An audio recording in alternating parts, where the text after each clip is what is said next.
तर जसजसा तपास पुढे सरकतोय तसं नाशिक TCS धर्मांतर प्रकरणामध्ये धक्कादायक गोष्टी समोर येत आहेत. धर्मांतरासाठी दबाव टाकणाऱ्या टोळीचा म्होरक्या परदेशात बसून तर सूत्र हलवत नाही ना, अशी शंका उपस्थित केली जाते.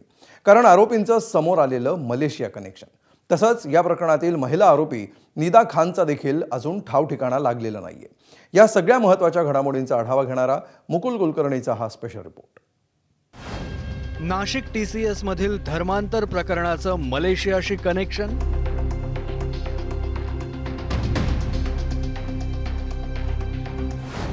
तरुणीला मलेशियात पाठवण्याचा कट होता.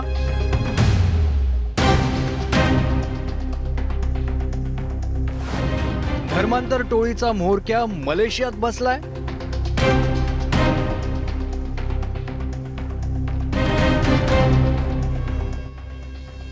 फक्त महाराष्ट्रातच नव्हे तर देशभरात गाजत असलेल्या नाशिक TCS मधील धर्मांतर प्रकरणात एक धक्कादायक माहिती समोर येते. धर्मांतरासाठी कंपनीतल्या तरुणींवर दबाव टाकणारी टोळी ही मलेशियातल्या म्होरक्याच्या संपर्कात असल्याचा संशय. ज्या तरुणीला धर्मांतरासाठी प्रभावित केलं जात होतं त्याच तरुणीला पासपोर्ट काढण्यासाठी देखील तगादा हा लावला जात होता. धर्मांतरासोबत धर्मांतर झाल्यानंतर या तरुणीला मलेशियात पाठवण्याचा प्लॅन तर या टोळीने केला नव्हता ना, असा प्रश्न या निमित्ताने समोर येतोय.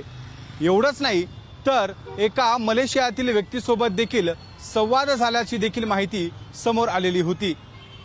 या मलेशियातील व्यक्तीनं एका TCS कंपनीप्रमाणेच अनेक कंपन्यांमध्ये देखील धर्मांतर करण्यासाठी टोळी ही तयार केली होती का, असे एक ना अनेक प्रश्न या निमित्ताने जन्माला आलेत. यांना बाहेरच्या कुठल्या कट्टरपंथी किंवा इतर कुठल्या संघटना पाठिंबा किंवा प्रवृत्त करत होत्या का, या संदर्भात तपास नाशिक पोलीस करत आहे. त्याचबरोबर यांना बाहेरून कुठून फंडिंग आलेलं होतं का, किंवा जसं मीडियामध्ये काही ठिकाणी बोललं गेलेलं आहे की काही इंटरनॅशनल यांचे लिंक्स आहेत का, तर या सर्व बाबतीत पोलीस यंत्रणा तपास करत आहे. नाशिक TCS मधील 6 कर्मचाऱ्यांना अटक करण्यात आली असली तरी निदा खान अजूनही पोलिसांच्या हाती लागलेली नाही. धर्मांतर प्रकरणी तक्रारदार महिलांनी या निदा खानवर गंभीर आरोप केले. देवी देवतांबद्दल चुकीची माहिती दिल्याचा आरोप, हिंदू देवतांबद्दल आक्षेपार्ह भाषा वापरल्याचा आरोप, धर्म परिवर्तनासाठी हिंदू तरुणींवर दबाव टाकल्याचा आरोप आणि अटक करण्यात आलेल्या आरोपींना मदत केल्याचा आरोप आहे. ज्या प्रकारे अशोक खरात प्रकरणात त्याची पत्नी कल्पना पोलिसांना चकवा देते, त्याचप्रमाणे निदा खानचा देखील पोलिसांशी लपंडाव सुरू आहे. 2 महिला आरोपी आहेत. एक आरोपी जे तिचं नाव निदा खान आहे आणि ती एका गुन्ह्यामध्ये आरोपी आहे. तिच्यावर चार्ज जो आहे हा धार्मिक भावना दुखावल्याचा चार्ज तिच्यावर आहे.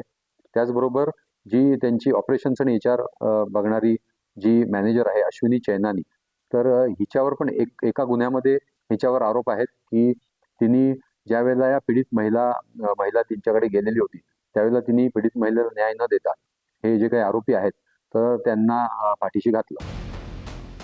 अटक करण्यात आलेल्या आरोपींपैकी दानिश एजाज शेख 2018 पासून TCS मध्ये कार्यरत आहे.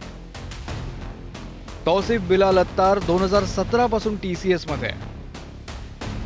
रजा रफिक मेनन टीम लीडर म्हणून 2017 पासून TCS मध्ये कार्यरत आहे. शाहरुख हुसेन शौकत कुरेशी 2017 पासून TCS मध्ये आहे. आसिफ आफ्ताब अन्सारी 2024 पासून TCS मध्ये कार्यरत आहे.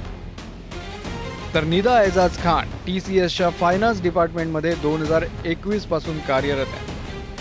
धर्मांतराबद्दल संवाद साधण्यासाठी ही टोळी एका व्हॉट्सअप ग्रुपचा वापर करत होती आणि त्यासोबत धर्मांतरासंदर्भात रणनीती आखण्यासाठी देखील या व्हॉट्सअपच्या माध्यमातून संभाषण हे केलं जात होतं. या कंपनीमध्ये कामकाजाच्या वेळी आणि काम संपल्यानंतर देखील अनेक जण याच कंपनीमध्ये बसून राहत होते.